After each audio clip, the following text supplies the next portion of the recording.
Ito nga pala yung first day ng Moto Makina Show dito sa SMX Convention Center. Ilang araw nga din pala bago ko natapos itong i-edit.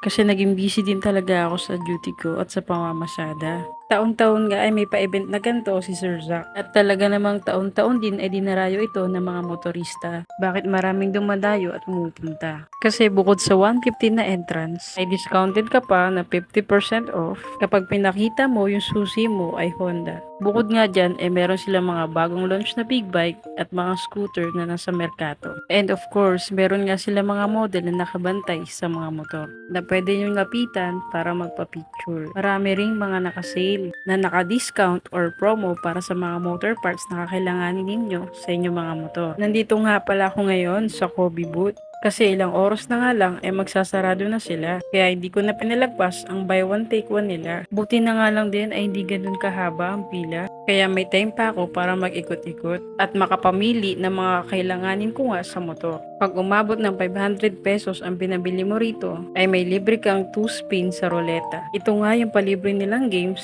kapag bumili ka ng kanilang product.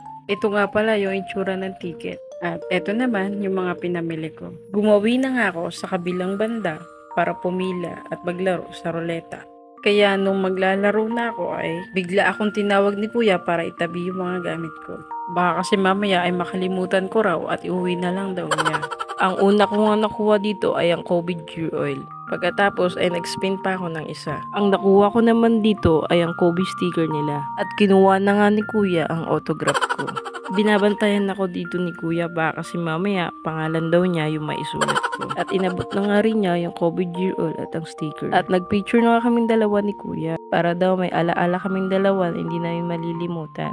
Charis! Pag ikot-ikot ko nga ay nakita ko na dinurumog ito ng mga tao. Ito ang Parak Clothing Booth. Nagpa-assist nga ako dito sa assistant nila kung magkano ang mga price ng mga long sleeve at t-shirts na binebenta nila. Meron naman sila ditong buy one take one.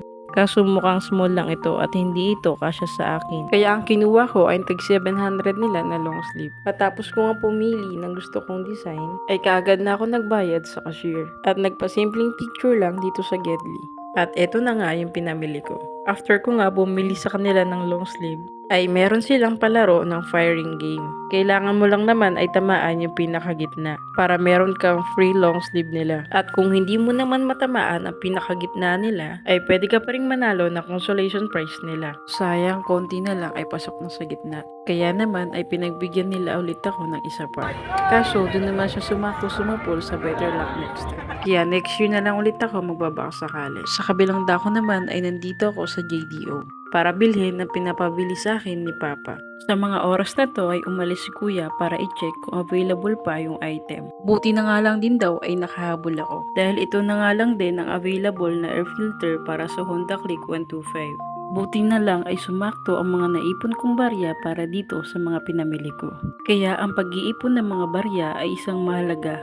Kasi imbis na bawasan yung sweldo or yung kita natin, ay hindi natin namamalayan na meron na pala tayong naitatabi paunti-unti. At sa paunti-unti na yon, ay dun pala natin mismo hugot yung mga gusto nating bilhin. Kaya sa mga kapwa kong motorista, sikapin natin na meron tayong maitabi para once na magkaroon ng aberya sa kalsada, ay meron tayong mahuhugot. At sa wakas, ito na nga yung katas na naipon kong barya para sa Makina Moto Show. Yun lang, salamat sa panunood.